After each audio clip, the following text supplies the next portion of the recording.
Bueno, buenos días. Antes que nada quiero agradecer a las autoridades presentes de INACAP. Tengo entendido que también hay empresarios, también están colegas, profesores, a los cuales también agradezco mucho su presencia y muy especialmente a los estudiantes, ya que de alguna manera pues es nuestra razón de existir, ¿no? Es una responsabilidad muy importante en la parte de estar formando personas. Muchas gracias. Pero bueno, vamos a empezar con la conferencia intitulada Energías renovables y sostenibilidad y una visión de negocios. Por lo tanto, lo separé en tres partes. La primera tiene que ver con esta situación de estas energías renovables, tomando en cuenta que nuestro modelo económico, nuestro modelo de desarrollo ya es insostenible, ¿no? En cualquier país, al igual que Chile, se tienen que empezar a buscar nuevas alternativas para producir energía, tomando en cuenta los requerimientos que tenemos actualmente y, por supuesto, los que están en el futuro cercano.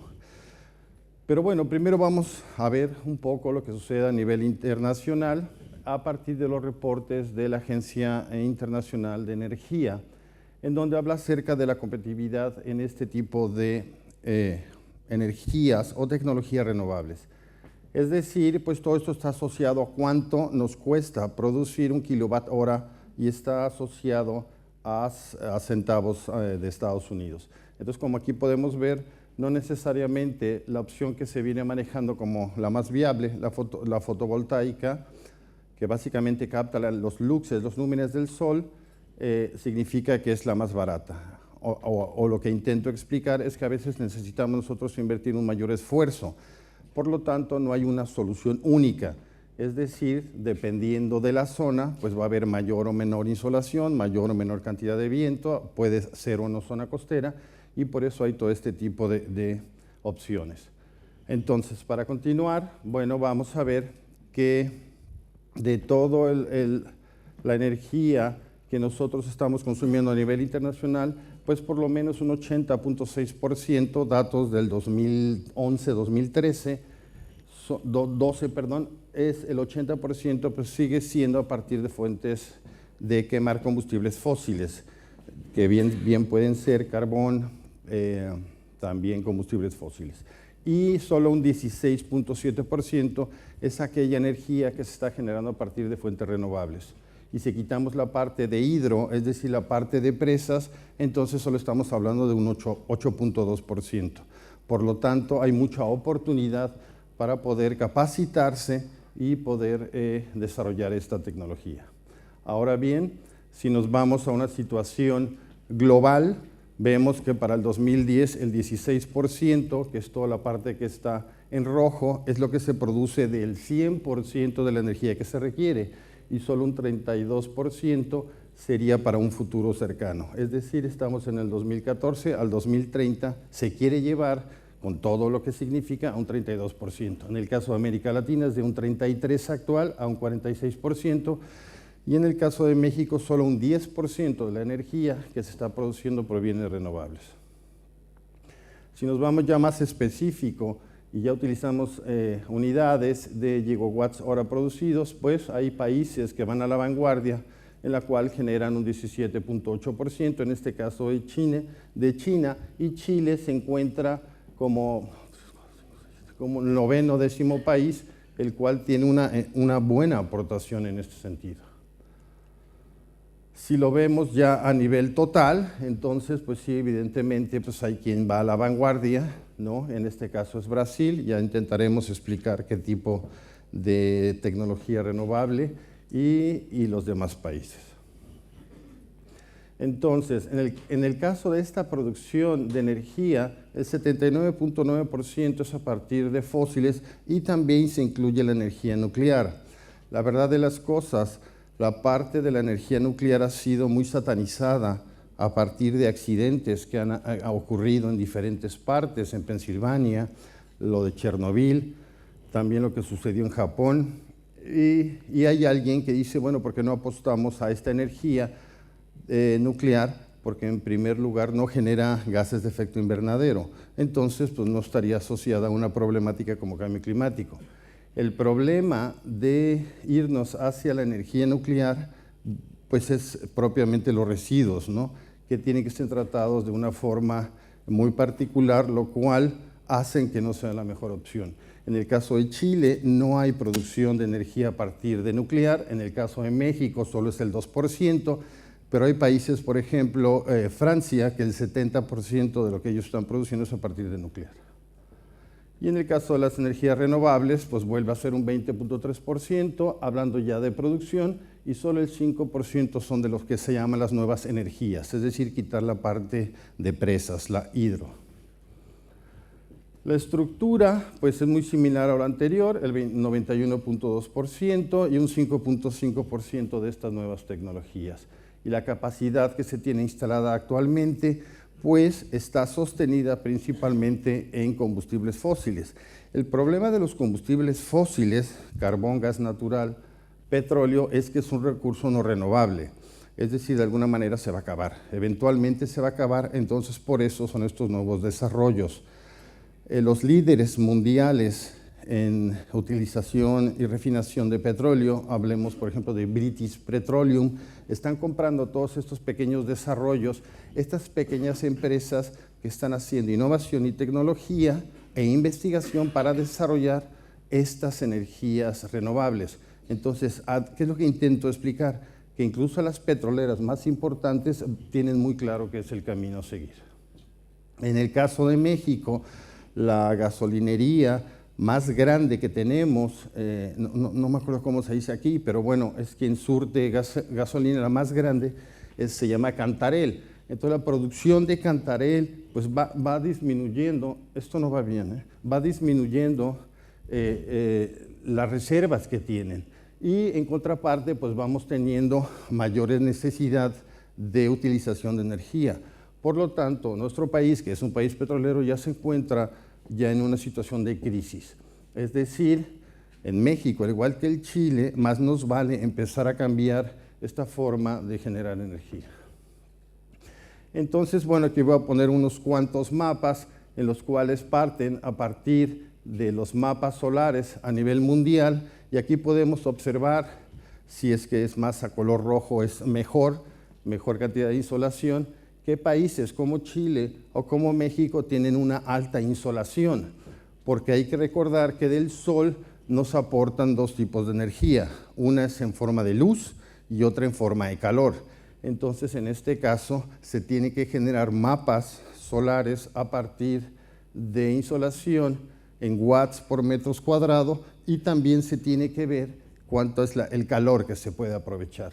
Y a partir de estas situaciones, hay lugares, depende de donde vivamos, en donde puede ser una mejor opción para aprovechar esta energía. De hecho, en Estados Unidos, en el desierto de Mojave, en Arizona, pondré algunas láminas y algunas fotos en las cuales están las más grandes instalaciones que aprovechan este tipo de energía.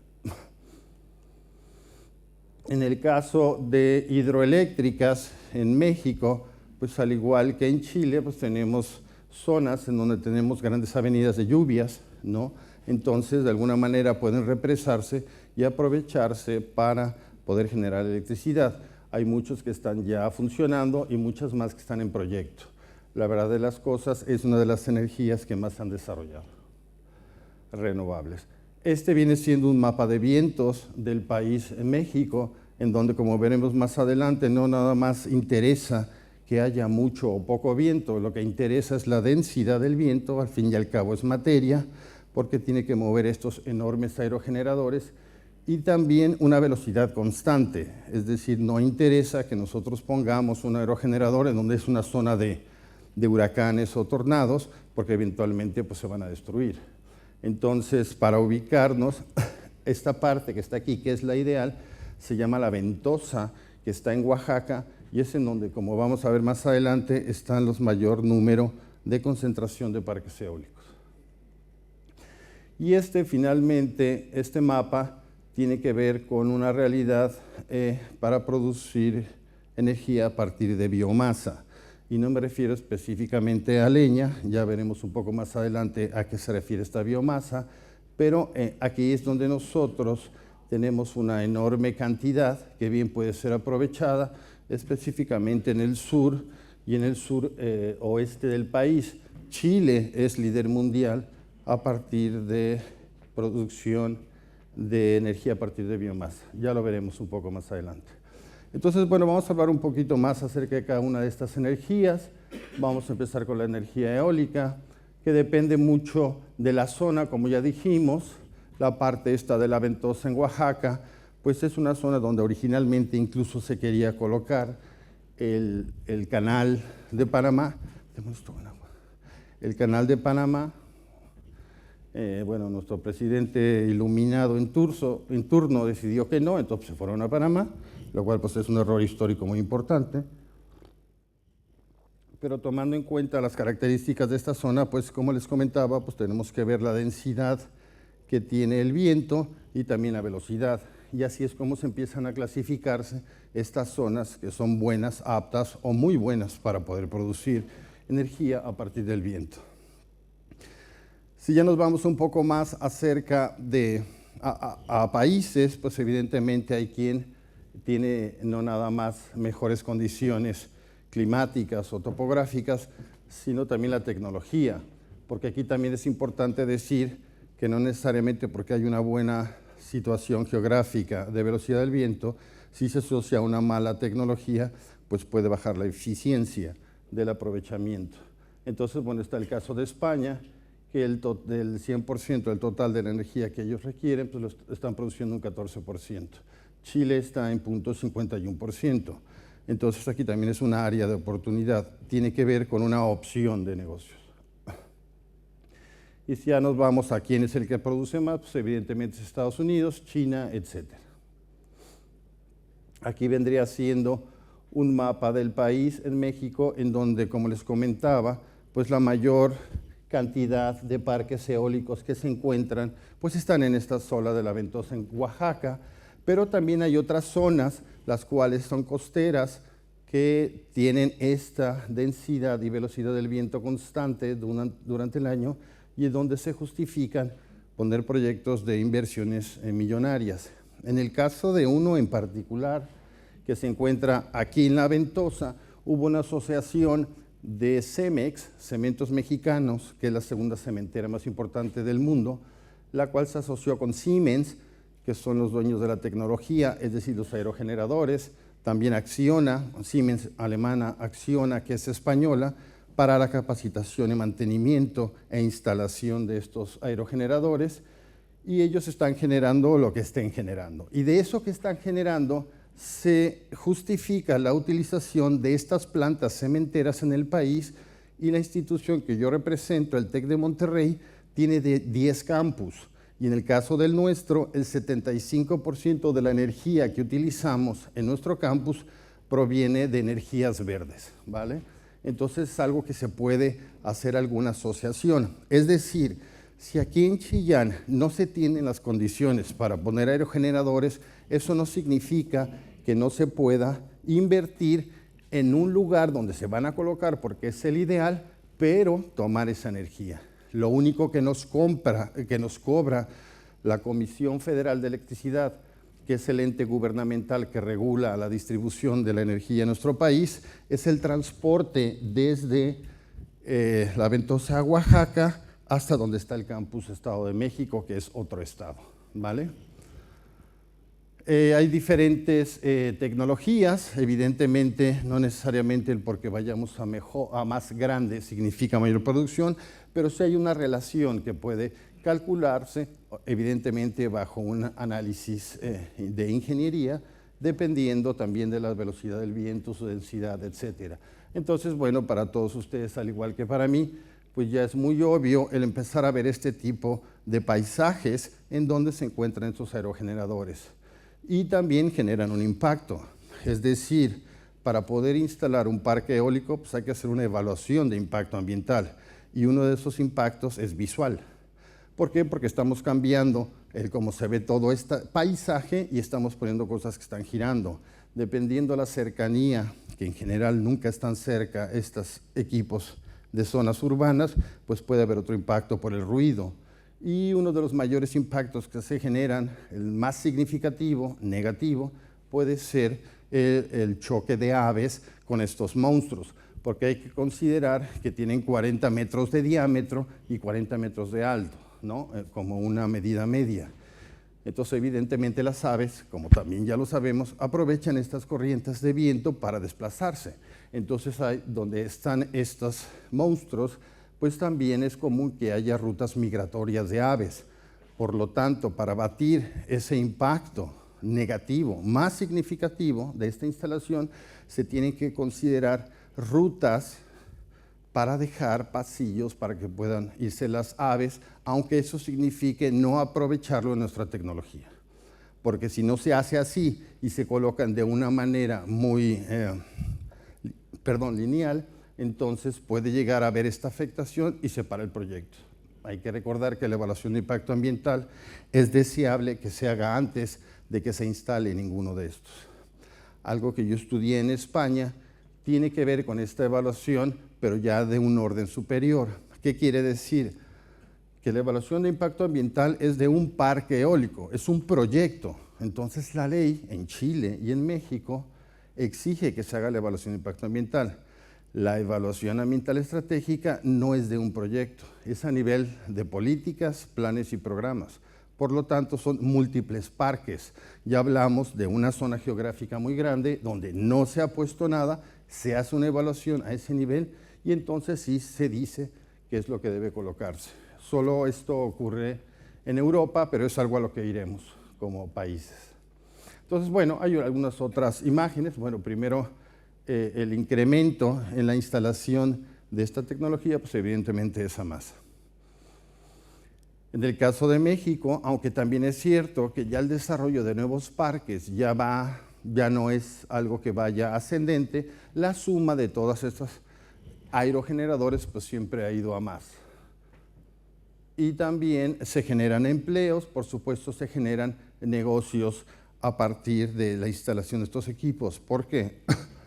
Porque esos equipos provienen de tecnologías danesas, alemanas, ¿de acuerdo? Entonces, cuando ellos vienen a nuestros países e instalan estos parques, pues hay un problema de generar conocimiento, que esto es a nivel estudiantes, por ejemplo. Es decir, ellos llegan, instalan y se van, pero ¿quién va a quedarse como director de parque o quién va a administrar o reparar algunas ciertas problemáticas?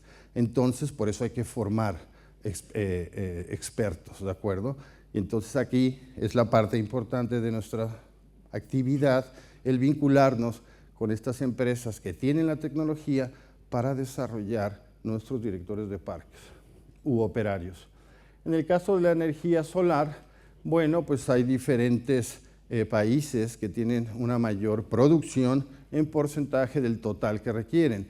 Y es importante destacar que el clima que tenemos ahorita aquí afuera, pues es muy similar al que existe en Alemania. Es decir, no es el clima ideal para poner esta tecnología. Entonces, si nosotros traemos esta tecnología a nuestros países soleados, la parte norte de Chile o en México, pues obviamente podríamos incrementar mucho esto. Y bueno, pues eso está como en las slides anteriores, pues asociado a cada uno de estos países. Evidentemente Chile ya tiene una participación también en este tipo de tecnología. Entonces voy a hacer una analogía, bueno, un símil de lo que significa colocar esto. La energía solar recibida cada 10 días sobre la Tierra equivale a todas las reservas conocidas de petróleo, carbón y gas. Es decir, nosotros estamos recibiendo 242 watts por metro cuadrado de esta energía que proviene del Sol. Si sumamos toda la superficie terrestre por 10 días, es igual a toda la cantidad de combustibles fósiles que tenemos. Entonces es algo que se puede aprovechar y debe aprovecharse. Y también es cierto que el 70% de la población vive dentro de esta franja solar, lo cual es algo bueno. ¿Por qué? Porque pues, esta población es la que requiere energía, tanto para situaciones familiares, de confort en casa, todo lo que requiere energía, como también para nuestras industrias. Entonces hay que voltear para acá. Como lo comentaba, pues puede aprovecharse esta energía del calor del sol pues para calentar agua de baño, Hay muchas tecnologías que se están desarrollando, algunas con mayor o menor eficiencia, que básicamente es la diferencia entre ellas. ¿Por qué? Porque el principio es el mismo, es decir, calentar agua a partir del calor del sol. Pero dependiendo de la tecnología que esté asociada, se puede tener una mayor o menor eficiencia en la conversión de esa energía lumínica, esa energía en forma de calor, a energía para calentar el agua. Y si se lleva ya a otro tipo de tecnología, que no es que aproveche el calor del sol, sino más bien los lúmenes o luxes del sol, las celdas fotovoltaicas convierten esta energía luminosa o lumínica en energía eléctrica, ¿de acuerdo? Entonces, bueno, hay también muchos ejemplos. Lo interesante de este gráfico, pues más bien es, más que definir entre un u otro tipo de tecnología, el incremento que se está teniendo año con año a nivel internacional. Hay diferentes tipos de tecnología para utilizar la energía del calor del sol. Y bueno, aquí hay algunos ejemplos, ¿no? Algunos son parabólicos, básicamente el principio siempre es el mismo: captar esta energía de calor, llevarla al foco, poner aquí algún líquido, y este líquido que se lleve a temperaturas muy altas, que se vuelva a vapor, mandarlo por alguna tubería y poner una turbina y generar calor, ¿no? En general es el mismo principio, y esto evidentemente se puede llevar a cosas ya macro, ¿no? Esto viene siendo lo mismo, es decir, todos estos espejos van y mandan al foco, ¿no?, a una instalación en donde se tiene este fluido que se lleva a altas temperaturas. Esto es en Mojave, Arizona, y este que está allá está también ahí en Arizona. Entonces hay diferentes tecnologías. ¿Cuál es la diferencia? ¿Por cuál nos debemos de ir? Bueno, pues depende de múltiples factores, depende mucho de la zona. ¿De acuerdo? No es tanto porque uno sea más caro o no. Lo que interesa buscar es una mayor o menor eficiencia. Esta es otra planta, la cual, bueno, tiene este principio igual a lo anterior, que tiene estas características, ¿no? Entonces, uno ya está en operación, otra está en construcción, y evidentemente si podemos ver el tipo de lugar, ¿no?, de este tipo de ecosistema, pues es una zona más bien con poca vegetación. ¿Por qué? Porque es una zona desértica. Y esta está en Nevada también, ¿no? Es otro tipo. Entonces, bueno, destacar algunas de las características de esta planta anterior que está aquí, pues sus dimensiones puede ser, ¿no? Entonces, Acciona Energy, su capacidad es 60 megawatts de energía, la inversión son $250 millones. Cuando hablé de la universidad de nosotros, la inversión fueron $550 millones. Por eso es muy importante también vincularlo no nada más al sector gobierno, sino también a inversores, porque esto es un negocio. Es decir, cuando se lleva a situaciones de este nivel, es obvio el pensar que no se está generando energía para un consumo individual o propio, sino más bien es para montarlo en la red, en este caso de Estados Unidos, y vendérselo. Entonces sí se puede ver desde esta perspectiva de negocios. Son 219,000 espejos, lleva la temperatura del fluido que contiene en esta torre a 400 grados centígrados, es decir, llevarlo a vapor para que mueva una turbina.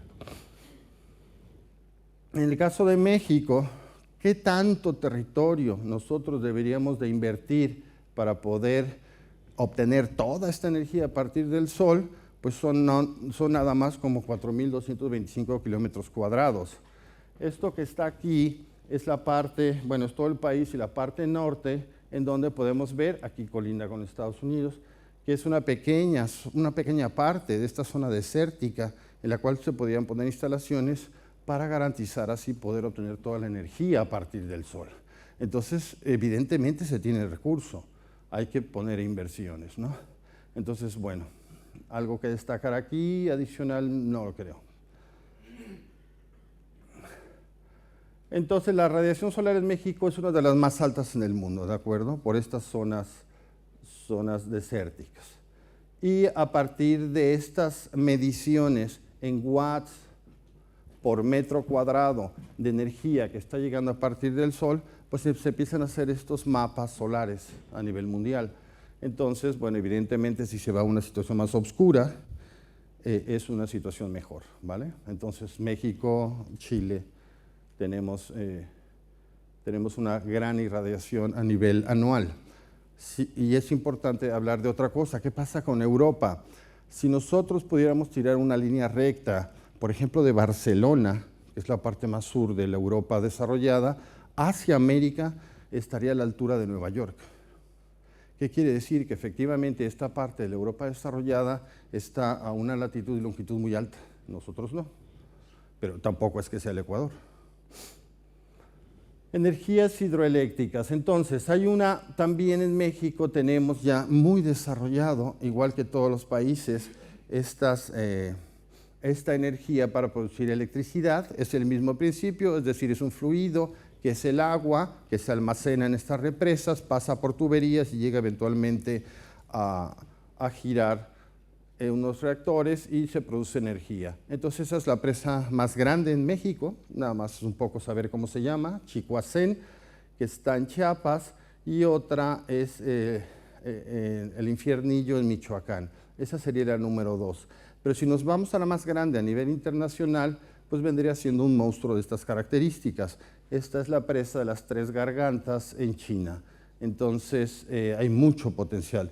El poner la foto anterior es importante, ¿por qué? Porque son zonas inundables, es decir, hay que empezar a captar esta agua y retenerla.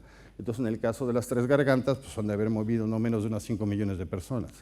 ¿Por qué? Pues porque por las dimensiones de la población que se tiene allá, pues son cantidades muy importantes. Entonces, Brasil, en este tipo de tecnología, es quien va a la vanguardia, Canadá, Chile, China y México. Y ya si lo vemos por producción hidráulica en gigawatts por hora, pues entonces sí puede alterarse un poquito el orden. No lo expliqué, pero la alteración del orden es que esto es que del 100% de la energía que requiere Brasil, el 80% es con esta tecnología, pero pues no necesariamente es el que más produce en gigawatts hora de esta misma tecnología. Y también no siempre hay que pensar a lo grande, es decir, se pueden poner pequeñas instalaciones, ¿no?, en las cuales, bueno, es una cortina, la cual represa el agua, y se pueden asociar a pequeñas mini hidráulicas, las cuales también aprovechan esas avenidas de agua para generar energía. Entonces aquí también hay mucho potencial para hacer negocios. En el caso de la geotermia, que básicamente es esta energía que está contenida debajo de la corteza terrestre, que sale como geysers. Entonces la misma historia, sale estos gases calientes, entonces se pone una turbina que hace que gire, ¿no? Bueno, estoy diciéndolo de una manera muy básica. Entonces está México, Estados Unidos y Japón.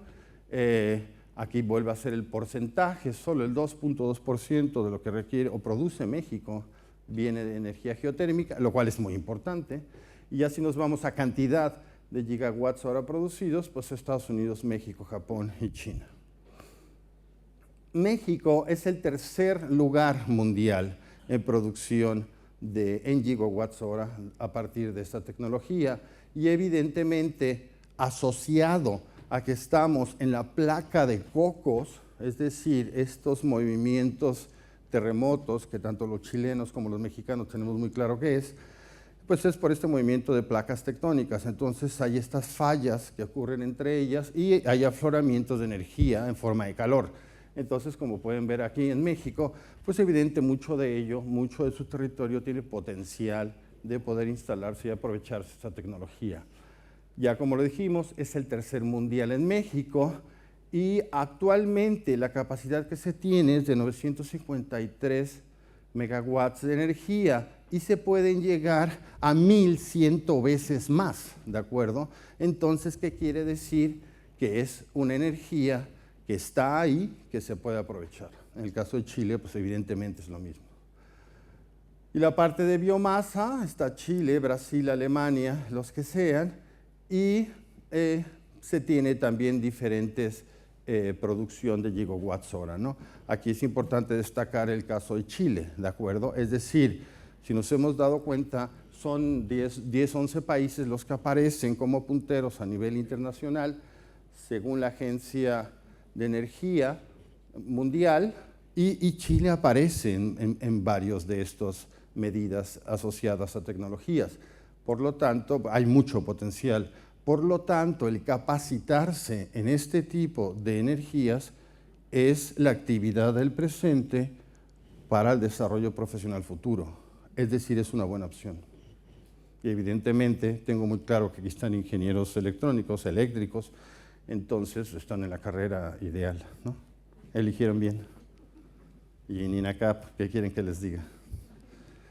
Energía a partir de biomasa, ¿no? Bueno, pues biomasa, más de estar yéndonos a datos muy precisos, pues la biomasa es aquello que prende, ¿no? Bien puede ser en la parte de agricultura, bosques, industrias, residuos sólidos municipales, que al fin y al cabo prenden. Y esto al prender, pues generan esta energía que puede ser aprovechable. Y se utilizan, bueno, pues para diferentes cosas, ¿no? Desde la parte de cocina, calefacción, refrigeración, etc. En México, bueno, hay varias zonas importantes en donde se genera alta cantidad de biomasa y sí está asociada a áreas forestales. ¿O no? ¿Por qué? Porque esta parte que está aquí arriba, en estos estados, pues son estados más bien desérticos. Entonces es otro tipo de biomasa. Y hay que entender que el 11% de la energía primaria del mundo viene de ahí, solo el 11%. Sin embargo, es solo el 18% de lo que podría ser. Es decir, estamos subutilizando este recurso. Producimos muy poco de nuestra matriz energética y hay un alto potencial a desarrollar. ¿Vale? Que como les comenté hace rato, pues no nada más específicamente se habla de la leña, sino también de algunas otras actividades u otros residuos que se generan, por ejemplo, en la caña de azúcar. No creo que aquí esté muy desarrollado en Chile, pero bueno, en muchos países tropicales o como en México, es decir, todo Centroamérica, pues sí se puede tener una enorme cantidad en este sentido. En el caso de la energía mareomotriz es algo muy interesante, la cual no hay mucho desarrollo tecnológico y mucha menor aplicación en el caso de nuestros países en América Latina. Pero ¿a qué me refiero? ¿Qué es esto? Esto que tenemos aquí, acá arriba está Estados Unidos, es el Golfo de California, es un mar interior, esta es la Baja California. Entonces las amplitudes de marea que se tienen aquí son brutales. Son 6 metros en ciertas zonas, 1.2 metros, 1.8 metros. ¿Qué quiere decir esto? Que hay marea alta y bajamar, marea baja. Entonces estas variaciones entre una y otra, pues bien podríamos poner algo que cuando suba lo empuje y cuando baje lo baje. Entonces empieza a ser un movimiento armónico y eso se puede aprovechar para generar energía. Ahorita lo explico. Entonces no está ampliamente, bueno, ni siquiera mínimamente desarrollada, y en este mar de Cortés, repito, esta zona que está aquí por estas amplitudes de marea, pues en México puede explotarse de 3 maneras. La primera tiene que ver con la energía undimotriz, que básicamente es poner una especie como de serpiente, que las olas superficiales lo van moviendo, y este movimiento armónico pues puede estar generando algo que esté girando, ¿no? Entonces generar electricidad. Esa foto es tomada en Portugal, en Lisboa, Portugal. Evidentemente es el puerto. Y así como tenemos aerogeneradores para la parte de aprovechar este fluido de aire, que es materia, pues también se pueden poner mareogeneradores, que son aquellos que están sumergidos en el mar y aprovechan las corrientes marinas. ¿De acuerdo? Y finalmente, en este caso particular de la Baja California, pues hay afloramientos de calor en el fondo submarino con chimeneas hidrotermales que se pueden aprovechar. Entonces hay mucho. Aquí hay una ya estimación primaria en México en la cual en cada una de estas tecnologías de producción de energías renovables o a partir de renovables se tiene cierta proyección en gigawatts hora por año. Algunas, bueno, no me quieren meter mucho, pero bueno, hay algo que está imposible, algo improbable y un probado, ¿no? Es algo así como las reservas del petróleo, pues una cosa es las que son probadas y otras las que son posibles. está asociada a múltiples características. Y también es importante considerar la afectación de la producción de energía hacia problemas como cambio climático, ya que todas ellas generan gases de efecto invernadero. Entonces se empiezan a hacer comparaciones entre tipos de combustibles tradicionales, es decir, el carbón en la etapa de construcción, de elaboración del proyecto, o también propiamente ya en el tipo de sistema, en la generación de gases de efecto invernadero en gramos de CO2 por kilowatt hora producido, del carbón, del petróleo, del gas natural y también de la energía nuclear. Y esto se compara con los sistemas renovables. Entonces, para todos nosotros es obvio el ver que muchas de estas tecnologías no generan esta problemática de gases de efecto invernadero que afecta hacia el cambio climático. Por lo tanto, es una situación viable a desarrollar para producir energía. Algo más que podríamos ver que efectivamente las energías nucleares pues están incluso mejores que algunas renovables, pero la problemática principal, como ya lo dijimos, son los residuos radioactivos. Producción de emisiones, también esto tiene que ver, ya es muy específico, en realidad este slide tendría que haber sido antes. En los calentadores, ¿no?, de dos tipos de tecnología, pues la capacidad que pueden almacenar, el uso de estos litros y la producción de gramos de CO2 equivalentes. Y esta es una imagen muy interesante en la cual podemos ver las inversiones que están asociadas a estas tecnologías caras en los diferentes países. Entonces, en el 2011, China invirtió 51 billones de dólares, los Estados Unidos y toda nuestra América Latina solo invirtió 7.1 billones de dólares. ¿Qué quiere decir? Que ahí hay que meterle dinero, ¿no? Es decir, sí es una tecnología cara, pero es algo que nosotros tenemos que desarrollar porque la producción de energía a partir de una fuente no renovable como es el petróleo es finito, se va a acabar. Entonces empezamos a tener problemas. El petróleo barato, el que nada más hago un hoyo aquí y sale y nos hacemos ricos en este campus, ¿no?, de Chillán, ya no existe. Ya hay que meterle un gran esfuerzo para poder sacar ese petróleo, que por ejemplo en el caso de México ya se encuentra en el Golfo de México a 2.000 metros de profundidad. Ya no tenemos petróleo en superficie. Entonces México, por ejemplo, no tiene la tecnología para poder perforar a los 2.000 metros. Y hubo un intento anterior por British Petroleum, de la zona de Estados Unidos, con una plataforma marina, y a esas profundidades hubo alguna falla y voló todo, ¿no? Entonces, incluso quien la tiene, hay mucho mayor riesgo. Pero bueno, algo que también está asociado a esta charla es la parte del desarrollo sostenible, y quiero hablarlo en función de ecosistemas naturales. Aquí es una imagen que pongo a mis alumnos, en los cuales, bueno, tengo un tostador, ¿no?, de pan, y que está en el medio ambiente. Básicamente, efectivamente es una foto extraña, ¿no? ¿Por qué? Pues porque este tostador necesita de energía para funcionar. Pero también tiene algo de cierto. ¿Qué quiere decir? Que parte de sus constituyentes, su materia prima, sí proviene del medio ambiente. Muchos de los elementos que están aquí provienen del medio ambiente. Hablemos de dos: la parte el metal en el que está hecho, aluminio, ¿no?, es un elemento de la naturaleza, y también la parte de plásticos, que viene siendo un residuo que proviene de la industria de la petroquímica. Es decir, básicamente, en tres palabras, lo que está debajo del subsuelo es crudo. Una vez que sacamos el crudo, se refina en unas columnas de vacío y empezamos a obtener diferentes productos. El primero, pues gasolina, gas avión, gas diésel, queroseno, huyan, y al final un residuo son los plásticos, ¿de acuerdo? Lo que pasa es que la industria del plástico pues aprovechó este residuo para hacer lo que hace. Pero bueno, aquí habla acerca de la conversión, de que por cada 1.000 kilogramos de fierro extraído se generan 600 kilogramos de residuos.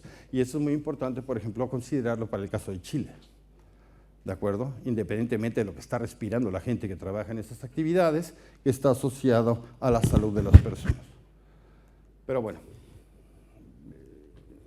al utilizar combustibles fósiles para sacar fierro, pues también se generan gases de efecto invernadero que incrementan este efecto invernadero y hablamos ya de un calentamiento global. Entonces sí tiene relación.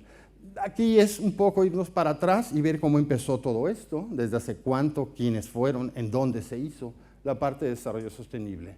Entonces, desde 1890 empieza a haber asociaciones en las cuales se empieza a ver la afectación de nuestras actividades hacia el medio ambiente. En el 62, Raquel Carson escribe el libro de Silent Spring, o Primavera Silenciosa.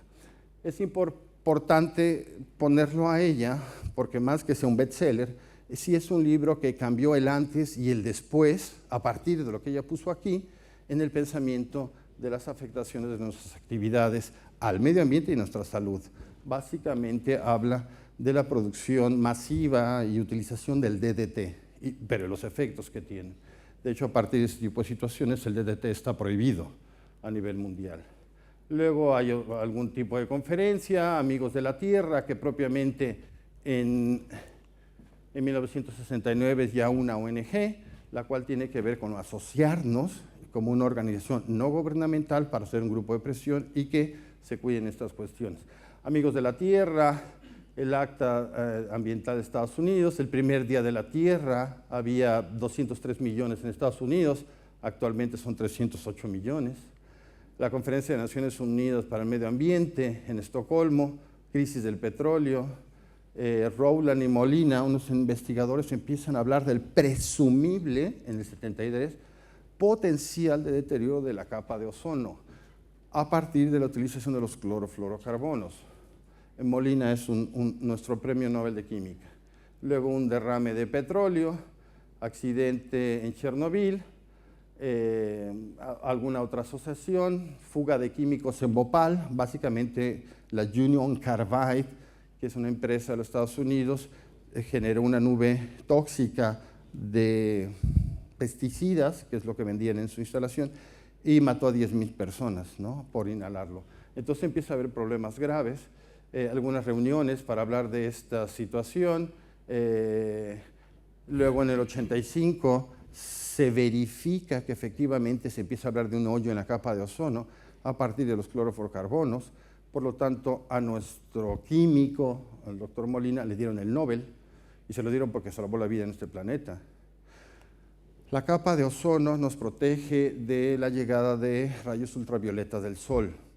Hay tres, UVA, UVB y UVC, es decir, ultravioleta A, B y C. Filtra totalmente el B y el C, y en mayor parte el A, pero si hay un hoyo entran los tres. Al entrar los tres, entonces hay un fallo en nuestra estructura celular, es decir, no habría vida en la Tierra. Entonces, por eso le dieron el Nobel. Accidente en Chernobyl, etcétera, ¿no? Entonces, bueno, informe de la Comisión Mundial, el Protocolo de Montreal. Esto es importante porque a partir de lo que descubrieron Rowland y Molina, bueno, en Montreal, Canadá, se decidió no comercialización, venta y distribución de los clorofluorocarbonos. Entonces, nuestra capa de ozono se empieza a reconstituir. El panel intergubernamental de cambio climático, el derrame del petrolero Exxon Valdez, que bien podríamos decir, bueno, ¿y eso qué tiene que ver? Pues ahorita vamos a ver lo que tiene que ver. La cumbre de la Tierra, ¿no? Es decir, vamos a reunirnos ya como especie. Nace ISO 14001, Sistema de Gestión Ambiental, la cumbre de Río +5, el protocolo de Kioto. Ojo, es algo reciente, ¿no? 25 años. Y son problemas planetarios. Ya como el vicerrector de la sede lo enunció, pues el desarrollo sostenible se definió a partir del informe Brundtland. Brundtland es Gro Harlem Brundtland, que era la primera ministra de Noruega cuando hubo esta cumbre mundial de medio ambiente. Por eso se le conoce así. Y se definió el término de desarrollo sostenible, que es lo que importa. Pero bueno, vamos a ver. ¿Ustedes creen que esto es sostenible? Porque es la tercera parte y última de la charla, sostenibilidad. Esta es Isla Palmera, que está en Emiratos Árabes, ¿no?, donde tienen el acuario más grande del mundo, tienen el edificio más grande del mundo, tienen un circuito de Fórmula 1, es desierto. Es decir, ¿esto será sostenible? Es que yo solo quiero un cereal. Entonces, al llegar a estas grandes superficies es hasta mareante, intimidante. ¿no? Que porque si hizo estar guapo, alto, negro, verde, con monitos, o sea, hay tantas opciones que intimidan. Pero la verdad de las cosas es un enorme desperdicio. Bueno, esta es otra vista de la Isla Palmera. Evidentemente ya todo está construido con edificios, no son para casas. Después hay otras realidades, ¿de acuerdo?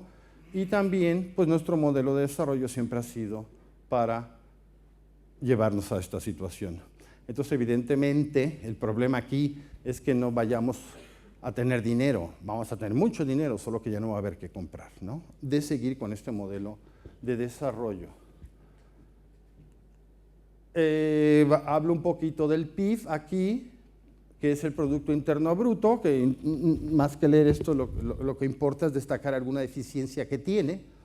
Por ejemplo, el PIB mide cualquier intercambio económico. Entonces, cuando hay una desgracia, que es la del Exxon Valdez, que afectó la costa sureste de todo Alaska, hubo un petrolero, entonces, como esto hay que reparar el daño, pues hay que hacer intercambio de dinero.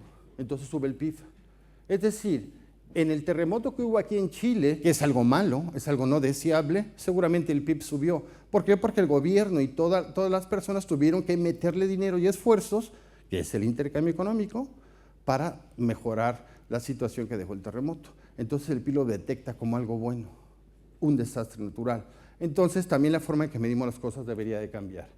Y los servicios ambientales. Voy a ir un poco más rápido, sé que tengo 5 minutos.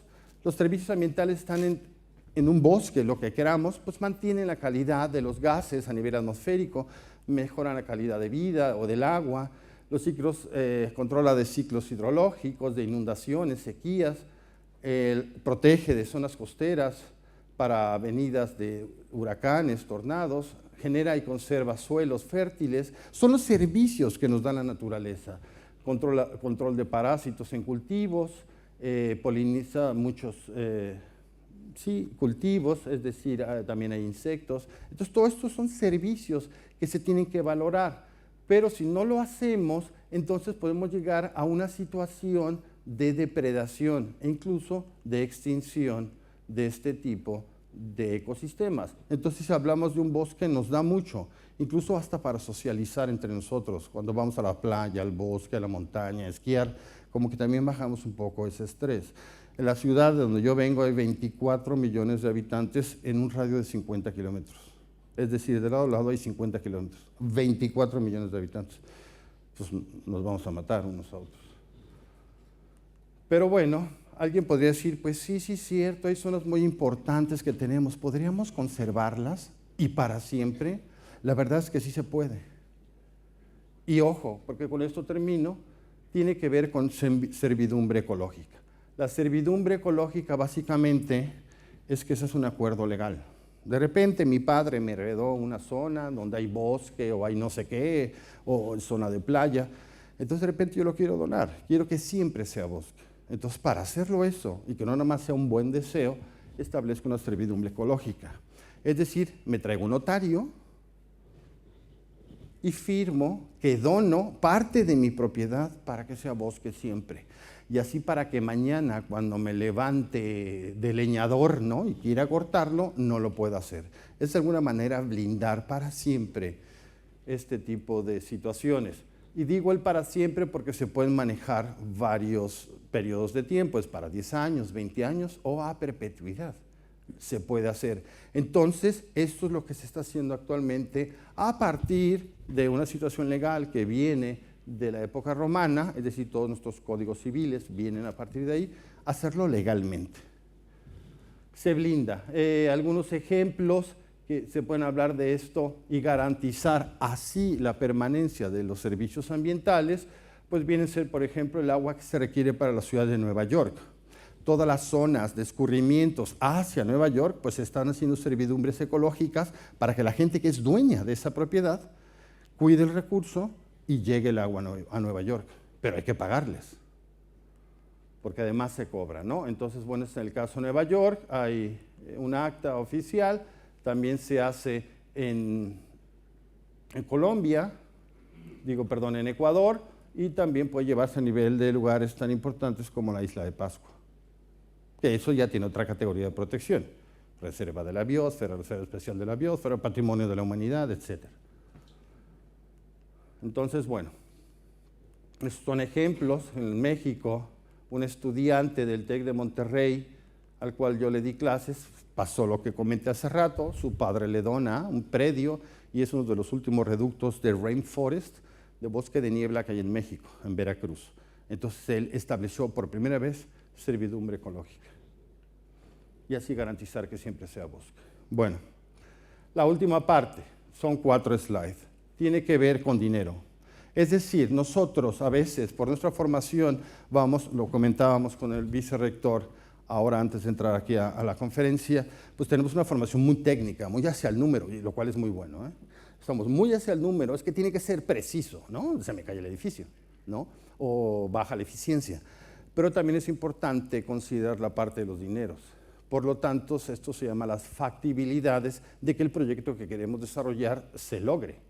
Y hay solo 3 sopas. La primera tiene que ver con la factibilidad de mercado, que más que intentar explicar todo esto, prefiero que se vea que no es trivial, ya se quedará esta presentación aquí en la sede, y hay que llevarlo a cabo. Y a partir de este primer paso, que es la factibilidad de mercado, es decir, ¿hay mercado para mi producto o servicio o no? ¿Les interesa? ¿A quién se lo voy a vender? Bla, bla, bla, bla, bla. Entonces, a partir de esta realidad, si es positiva, nos vamos al segundo paso, que viene siendo la factibilidad de operación. Y aquí todos nosotros ingenieros felices, ¿no? ¿Por qué? Pues porque si ya son números y son ¿no? ecuaciones y nos hace muy felices. Y a partir de la viabilidad, de la factibilidad de operación, entonces nos vamos a la tercera parte, que es la factibilidad financiera, los dineros. ¿Y cuánto dinero se requiere para que tu sueño se realice, tu proyecto se realice? ¿Vale? Entonces no me detendré, hay que establecer horizontes a largo plazo, también hay que ver la parte del resumen de los estados financieros, egresos menos ingresos, y finalmente calcular el valor presente neto y la tasa interna de retorno como mínimo. Es decir, necesitamos inversores de millones de dólares. Ese inversor también quiere saber cuándo va a recuperar su inversión, en qué tanto tiempo. Y por supuesto en ese mismo tiempo también ir ganando, porque no es altruismo, esto es negocios, ¿vale? Entonces, a partir del resultado de este tipo de ecuaciones, pues si tenemos el BPN mayor o igual a 0 y la TIR, tasa interna de retorno, mayor a la T máxima, entonces significa que es viable, que es factible financieramente nuestro proyecto. Entonces hay que calcularlo, porque esto también es negocio. ¿Ok? Bueno, también hay que ver la parte de la comercialización, promoción, alianzas, etcétera, para establecer conclusiones y llevar nuestro proyecto más allá que la gaveta del profesor, con incubadora de empresas, aceleradora, etcétera, y medirlo, ¿no? Indicadores de Estados Unidos y Canadá, que medimos nuestra realidad como campus sostenible, con 140 indicadores. A partir de esta realidad se nos invitó a Stavanger, Noruega, a pertenecer a el Consorcio Mundial de Campus Sostenibles. Es decir, hay quien sí se está metiendo a esto y nosotros lo podemos hacer a nivel campus. ¿Vale? Pues muchas gracias. Agradecemos la presentación del doctor Carlos Caballero. Muchas gracias.